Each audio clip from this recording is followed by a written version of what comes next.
teman-teman, hari ini kita akan belajar mengenai kerjasama ekonomi internasional. Ada yang tahu nggak sih itu apa? Kerjasama ekonomi internasional adalah hubungan dua negara atau lebih di bidang ekonomi. Nah, kalau ditanya wujud nyatanya apa sih, Bu? Wujud nyatanya HP yang kalian biasa buat teleponan, laptop yang biasa kalian buat ngerjain tugas. Nah, itu adalah bagian dari wujud nyata ekonomi internasional. Tujuan dari adanya kerjasama ekonomi internasional yaitu meningkatkan perekonomian negara, memenuhi kebutuhan dalam negeri akan barang atau jasa, memperluas lapangan kerja, mempererat persahabatan dua negara atau lebih, dan juga untuk transfer teknologi. Pengaruh adanya kerjasama ekonomi internasional membawa manfaat yang banyak sekali untuk perkembangan suatu negara.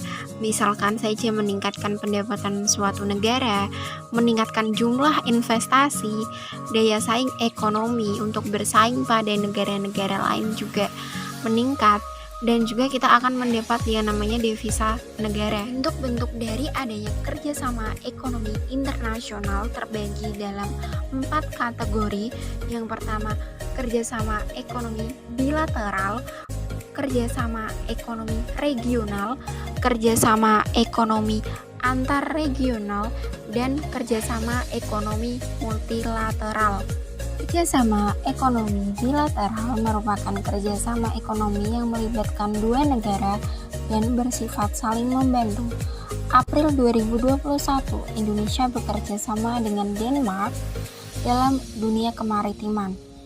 Kerjasama ekonomi regional merupakan kerjasama ekonomi di antara beberapa negara yang berada dalam kawasan tertentu, misalkan saja ASEAN dalam satu kawasan yaitu Asia Tenggara. Yang ketiga, kerjasama ekonomi antar regional yaitu kerjasama ekonomi di antara dua kelompok kerjasama ekonomi regional, misalkan saja antara ASEAN dan juga MEE. 4. Kerjasama ekonomi multilateral adalah kerjasama ekonomi yang melibatkan banyak negara dan tidak terikat dengan batas regional atau wilayah manapun. Contohnya kerjasama antara Indonesia, Jerman, Prancis, Jepang, Inggris, Korea, Cina, Rusia, dan sebagainya. Ada banyak sekali lembaga-lembaga yang tergabung dalam kerjasama ekonomi internasional.